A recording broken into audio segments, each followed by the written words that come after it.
The world is hit by a heat apocalypse. The ground is hot enough to fry an egg, and outside temperatures have reached 160 degrees. But my sister Linda is standing inside the garden community in a sundress, live streaming like nothing's wrong. Holding up her phone, she smiles smugly. Guys, it's probably close to 200 degrees out there, right? But in here it's only 75. It's like natural air conditioning. The comments explode instantly, because the entire garden community is covered by a massive glass dome. Outside is hell. Inside is paradise. Everyone is jealous. Only I stare at the screen in silence.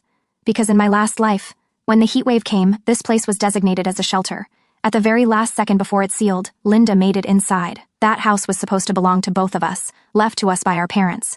But she locked me outside, and watched me die in the heat. Luckily, I was reborn. This time, she still made it into the garden community. But what she didn't know was that I had already taken my cat and hidden in the old family cellar. I had turned it into a shelter long before the disaster began.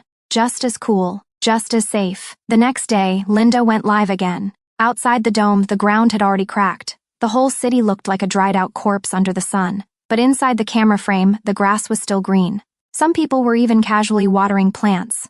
Linda pulled her shawl tighter and deliberately shivered. Wow, it's actually a little chilly at night. The comments completely lost it, but she didn't care. Soon, showing off wasn't enough anymore. She started deliberately tormenting the people struggling to survive outside. In this heat, anyone still daring to deliver food was basically doing it out of desperation. Linda began placing orders from extremely far away. She always used the same address, garden community. The delivery riders would fight through the heat to get there, only to be blocked by the glass dome, unable to get inside. She would purposely ignore their calls until time ran out, then leave them a bad review. The cruelest time, she targeted the same delivery driver.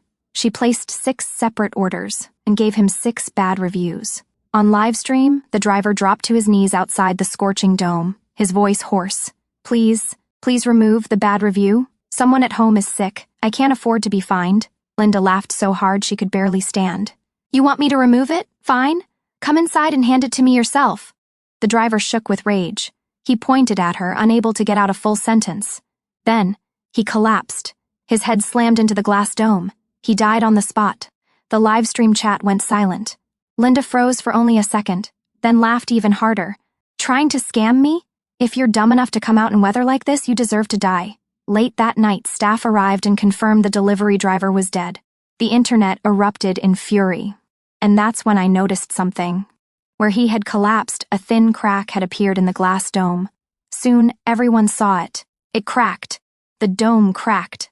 A young man, ignoring the heat, ran up to the dome and touched it. The glass split further. A hole the size of a fist opened up. He froze for half a second, then immediately climbed through.